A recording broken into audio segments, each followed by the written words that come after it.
حلال جانور کی جو کھال ہے نا جی، یہ تو آپ اپنی قربانی والے جانور کی کھال خود بھی یوز کر سکتے ہیں، بخاری مسلم میں حدیث ہے، ڈول بنانے کے لیے، مسلح بنانے کے لیے، جوتیاں بنانے کے لیے، اگر آپ کے پاس کمپیٹنسی ہے۔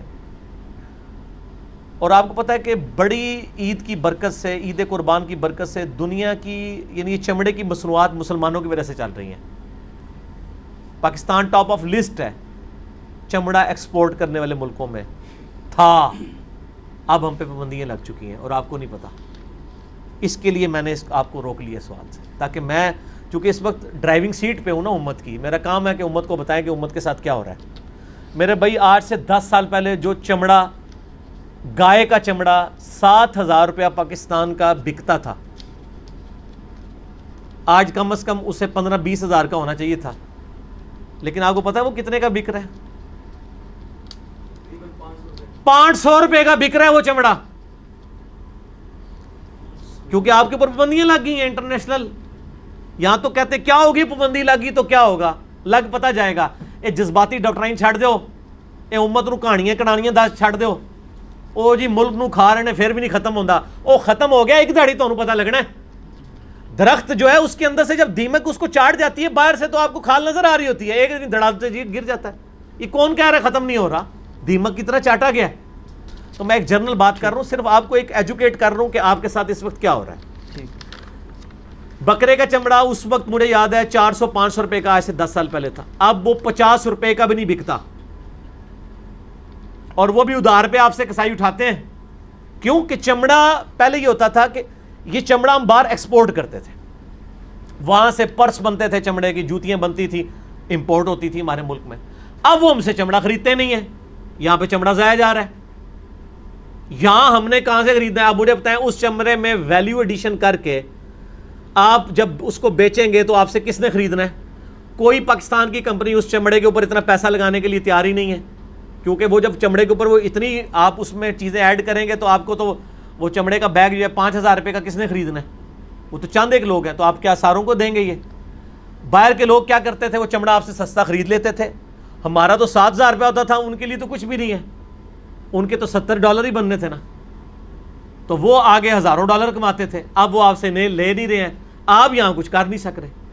تو یہ جناب ہمارے ملک کے اوپر جو کچھ اس طرح کی صورتحال ہے، ابھی نئی گورنمنٹ جو بھی آنے والی ہے، میں ریکویسٹ کروں گا، میں دیکھیں پہلے بھی دھرنوں کے خلاف تھا، آج بھی میں دھرنوں کے خلاف ہوں۔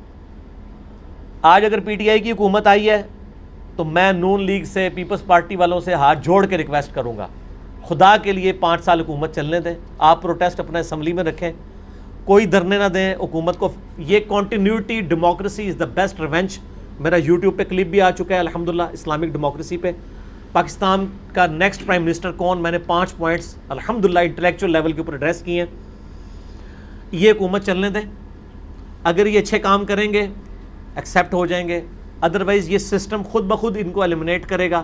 لیکن اگر آپ وہی کام کریں گے جو پی ٹی آئی والے کرتے رہے تو سر اب آپ کے اوپر امتحان آیا ہے۔ اس وقت جب آپ لوگ کہتے تھے ہمارے پروجیکٹس اس لیے ڈیلے ہو رہے ہیں کہ یہ دھرنے دے رہے ہیں، ملک کو نقصان ہو رہا ہے، اسٹاک اتنی نیچے آئی ہے، سر اس وقت میں نے ووٹ پی ٹی آئی کو ڈالی تھی 2013 میں، سب سے زیادہ میں دھرنوں کا مخالف تھا کہ یہ کام غلط ہو رہا ہے۔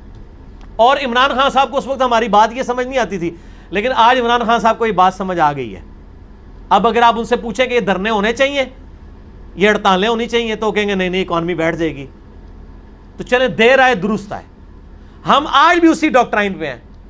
جس طرح ہم پچھلی گورنمنٹ کے خلاف دھرنوں کے معاملے میں ہم مخالف تھے کہ دھرنے نہ دیں، اس گورنمنٹ کے خلاف بھی جب دھرنے اگر کسی نے دیے خدا نخواستہ، ویسے تو مجھے امید ہے کہ یہ میچور پارٹیاں ہیں نون لیگ اور پیپلز پارٹی، اس حوالے سے باقی جو ان کا کرپشن والا معاملہ میں اس کو نہیں ڈسکس کر رہا، یہ اس چیز کا اعلی کار نہیں بنیں گے انشاءاللہ، مجھے امید ہے۔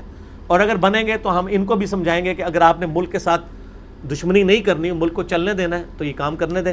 اور پی ٹی آئی والوں کے لیے تو ہم نے ایک ہی کہا کہ آپ نے نام رکھا ہے پاکستان تحریک انصاف، ہم آپ سے صرف ایک چیز مانگتے ہیں کہ آپ انصاف دیں اس نیشن کو، عدلیہ کو آزاد کریں۔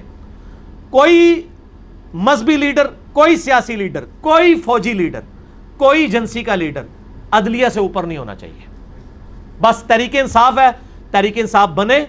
18 لاکھ کیسز ہماری عدالتوں میں جو پڑے ہوئے ہیں، شام کی شفٹیں بھی لگوائیں، 24 گھنٹے کی ججوں کی شفٹیں لگوائیں اور جج بھرتی کریں۔ یہ کیسز ختم کریں.